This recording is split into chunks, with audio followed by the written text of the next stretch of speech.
even if you had the same coverage, your doctor covered, and your benefits went up, you wouldn't be open to looking at your options? No. Okay.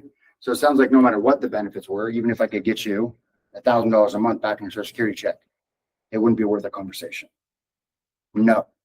Then I know which direction I have to go or if it's dead. Does that make sense? Yeah. So I say, so even if I get you $1,000 a month, you wouldn't be open to me earning your business? 80% of the time they're going to go, well, then I would, which means you just have to provide enough value. Does that make sense? You're going to go, but I can't give them $1,000. I know. But hopefully you can get them $1,000 worth of additional benefits combined. It's the same thing. When they say no after you do that like last crazy one, Yep. Where do you go? You just go, no kidding, how come? Or what do you do after that usually? I say sucks to suck, kick rocks. That's when I do this. Yeah. Let them go. Okay. Review the phone call to make sure you did it right. Yeah. Because what will happen, and this is why I just get very hesitant giving this information in a group setting. There'll be somebody that's going to have 20 phone calls because they keep trying this and it's not necessary when all they need to do is go, hey, I get it. My only job is to get you additional benefits. The next step is. That's the first line of defense. Mhm. Is that basic acknowledge, value proposition, redirect. This is all secondary if that doesn't work. Does that make sense? So if they go, I got an agent, hey, no worries. My only job is to help you get additional benefits at no cost. So real quick, couple questions. And then they go, well, my agent calls. Then I might want to go, hey, no kidding, what's their name? How long have you been working with them? You could ask too, how long have you been working with them? And then the last time you spoke. Does that make sense? I have a quick question. So if sorry. Chaining off this. How long have you been working with them? No kidding. When was the last time you guys chatted? You could chain off that. But I'm not as worried about, because let's say you go, oh, when was the last time they talked to you? And they said, oh, last week. What if that was also the first time they met? And you automatically disqualify them because of a bad question. Yeah. Follow? Yeah. Did someone raise their hand? Yeah, go ahead. If the person, they say they have an agent, you say, that's great. My only job here today is like, blah, blah, blah. Mhm. I mean, what if you just do that, you get them through, and then after you present the plan, like, okay, well, I need to talk to my agent. Should you not try to like specify, okay, well, great. So- I am going to be that agent helping you. I would circle back to it. It's not necessary at that point if you just breeze past. They'll bring it up again if it's a big deal. I promise. Right? Does that make sense? So if you just do acknowledge, value proposition, redirect, and then they continue, normally they'll go, well, they'll bring it up the agent again. They always do. Okay, I just don't want to like pitch a plan and they bring it up. Sure. So in that case, Blaine, like that, the same question, because it does happen often. Well, not too often, but enough. Sounds like no matter what, if your doctor was covered, your cost went down, and you got an increase in benefits, you wouldn't be open to the idea of working with me today? Would that make sense if they mentioned the agent? That works. I just necessarily wouldn't do it first. Right, okay. Just because there's a resistance, there's a just built-in human response to give pushback and not say yes to everything. Yeah. Even if we want it. It's like when you walk through the store, it's like, can I help you? No, I'm good. It's the I'm just looking Same thing. response. It's Yeah. the same thing.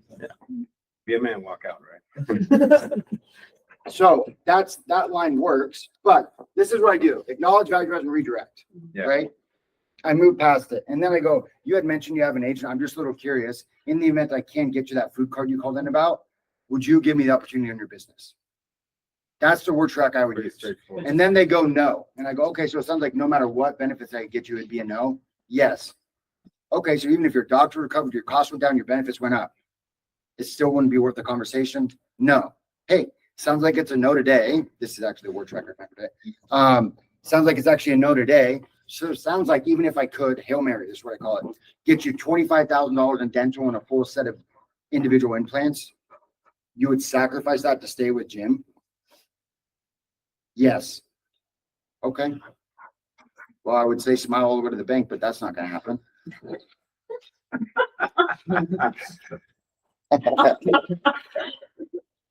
Does that make sense? That's the proper word track that I just did there. Hello. Hello. Smile all the way to the bank. I'm in control. I don't know. Only get in trouble if they complain. I'd say a little bit funnier than I did here. Oh, I want to get you down my Colgate commercial. Yeah. I guess I can.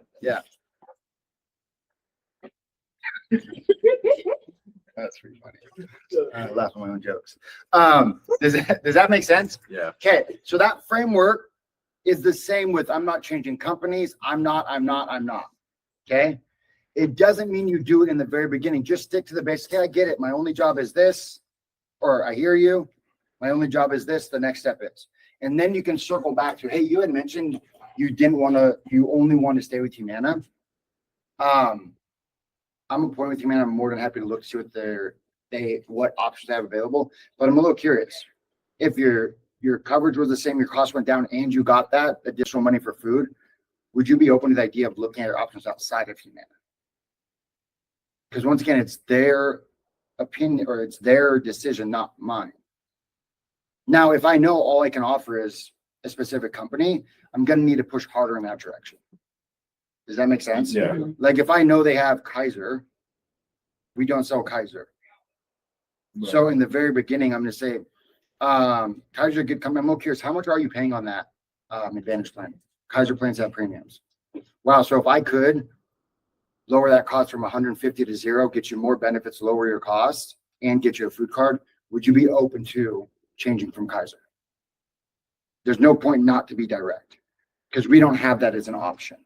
I'm not going to be as direct if I could sell the company that they have. Does that make sense? Yeah. But once I determine to get what they want, I need to be more direct, then I will be.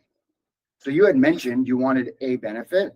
Now, hypothetically, even if I know this is the case, hypothetically, if Humana wasn't offering that, would you be open to looking at your options outside of Humana to get that insert benefit?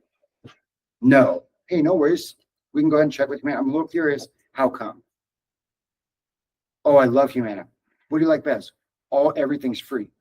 Got it. So as long as none of your costs went up, now I'm chaining their responses. These are why questions are important. So as long as none of your costs went up and everything stayed 0 like it is with Humana, and you got the additional food card, then would you be open to the idea of looking at your options outside of Humana? Does that make sense? Yeah. What I didn't do is tell them a bunch of information, did I? Did I actually provide them with any information? No. What is everything I do when I'm training consist a lot of? Questions. Yeah. Why? Their words back. Because if I ask questions, they tell me exactly what I need to do and say and how to approach them to get them to say yes. And when I say get them to say yes, I mean allow them to feel comfortable saying yes. Follow? Yeah. Okay. What else? So I know them wanting to wait. It's going to be a big one. That's a really good word track, right? If you knew you're absolutely leaving no benefits on the table, why in the world would you want to? And that's a little later on, like in random demand, like why is someone wait that I can give you? They aren't going to say that generally though. But yeah, you aren't. Yes. If they bring that stuff up in the beginning, that's silly. They won't. I'm waiting till the last week. Well, why are we on the phone today, sir? Or ma'am? I'm pretty sure it's the first week. Did you get confused? Are you dyslexic like me, first and last? Mix that stuff up. Because it's currently the 15th of. Yep, check my calendar, October, not the 7th of December. Around the But hypothetically, if you knew you qualified for that food card today, why in the world would you want to wait till the end of enrollment period? What else might come up?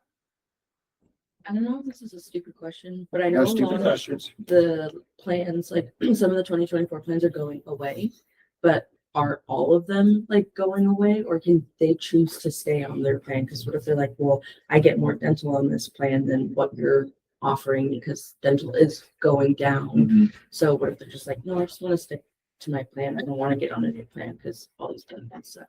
Like just ideally, they said that. Well, that would not be ideally, but hypothetically, if that happened, yeah. Hypothetically, not ideally. Wrong. Please give me a hard time. Okay. So I want to address two things. If that's the case, then we missed what was important to them. So if you could, so you want to identify what's important. A lot of times we go, would A, B, C be helpful? And they say yes. And then we automatically associate that means that's what's most important. And then we don't understand why they say no. Okay. So I know this would be helpful, but I'm a little curious. What's most important to you?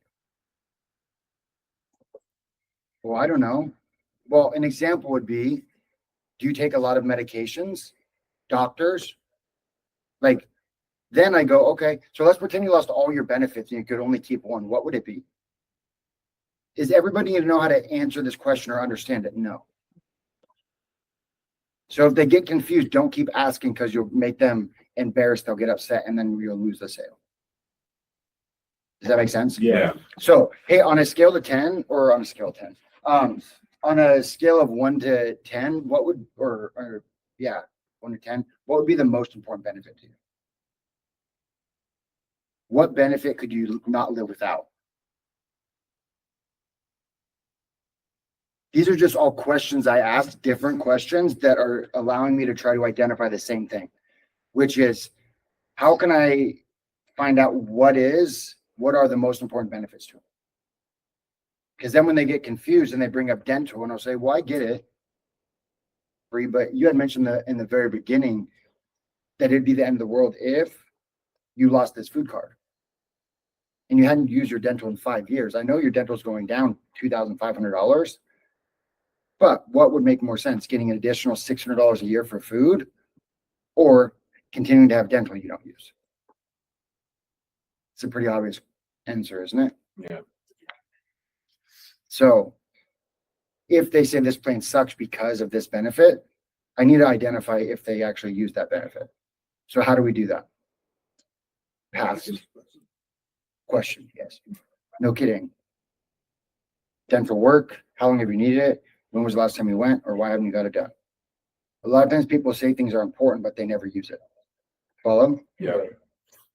So like, let's say after you pitch a plan and they're like, okay, well, I'm losing I'm losing dental, and you go, okay, well, earlier, would you first go earlier? You mentioned it'd be the end of the world if you lost your food card and this plan's giving you more in a food card. Okay, well, what's more important? What's more important to you about food? I wouldn't need the very beginning stuff. That's too long. You just go, I get it. What's more important? Food or dental? Short and sweet. We look at how do we condense the better, how you know if you're getting better really, besides just numbers. Because some people, their numbers will go up, but their skill set necessarily won't be getting any better. They'll just be getting more comfortable. Is how do they shorten their phone calls? Are their phone calls getting shorter? That's really the truth. Are they actually practicing saying the same thing in less words?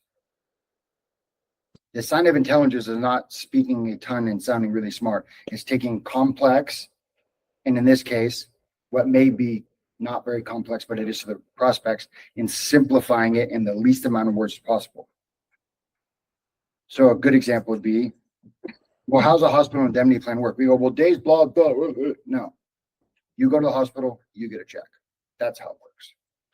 It's that simple. We want to do the same thing with every one of our responses, our word tracks, and our questions. How do we simplify and shorten everything? That's always what I'm constantly trying to do in my head. Is, well, how do I say less but get the same impact or a bigger impact? Follow? Yeah. Okay. When it comes to mindset and AEP, I want to touch on something that's important. It's just another day.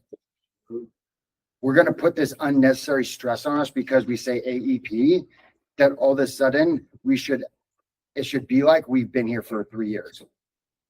Just because it's AEP doesn't mean all of a sudden we get an infinite amount of experience just because we attach the words AEP to today. Some of us have still only been doing it for 30 days or our first 30 days, right? I think I've only sold my PDs for a week. Sure. One and the same. Or the last 6 months, whatever. Does that make sense? So give yourself some grace, but also recognize we should be seeing these numbers go up. That is the truth.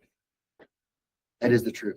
Anytime numbers go this way and then back down, it generally comes down to us talking too much and providing too much information. And we start making decisions for the client. If you look at dollars and cents, we're going to struggle. We always have to give the client the option to say yes or no. And if they say no, then trying to understand why they said no. We don't want to make decisions for them, and we don't want to put unnecessary pressure on ourselves because all of a sudden it's AEP. Does that make sense? Just be looking for it's progress, not perfection. That's the key. Are we getting a little bit better each day? And then focus on one thing to focus on. That's it. Whatever that is. Hey, I'm going to make sure I do everything in my power to get to a marks today, depending on what your experience is. Does that make sense? I'm going to do everything in my power to make sure when somebody says no, that I ask 5 different times, no matter what, for them to say yes. Like, just pick something that you struggle with. I'm going to remind myself, I'm going to say no statements, only questions. And every time I catch myself providing information, I'm going to stop and I'm going to ask a question. It's different for everybody. If you want to know you can pick what you should work on. Hopefully you have an idea. If it's confidence, great. If you need to know how you do those things, grab myself or Joey, and then we can give you some feedback on that, on what would help with those specific areas. If you don't know what to work on, then grab Joey or myself, and we can help give you something, at least not necessarily to work on. That's not the right word, to focus on, right? Where focus goes, energy flows. Where energy flows, things grow. Meaning, if we don't have any focus on something, we can't put any energy towards it. If there's no energy towards something, then we can't have growth there. That's the way the world works. Follow? Yeah. Cool. Questions? Have fun, enjoy AP, and follow the process. Like, nothing's different. The less serious you take it, the better results you'll have. Like, you guys are going to put you'll be your biggest critic and have all this pressure you think is put on you, but you're just putting on yourself. It's just another day where everyone has the opportunity to say yes, which is cool. Because now not qualified isn't something we have to worry about. As long as they have what? Medicare and Don't have a POA. right? That's it. Everyone else is good to go. Cool? Yeah, absolutely. As far as like inserting the hospital indemnity, I know Justin ran over it real quick,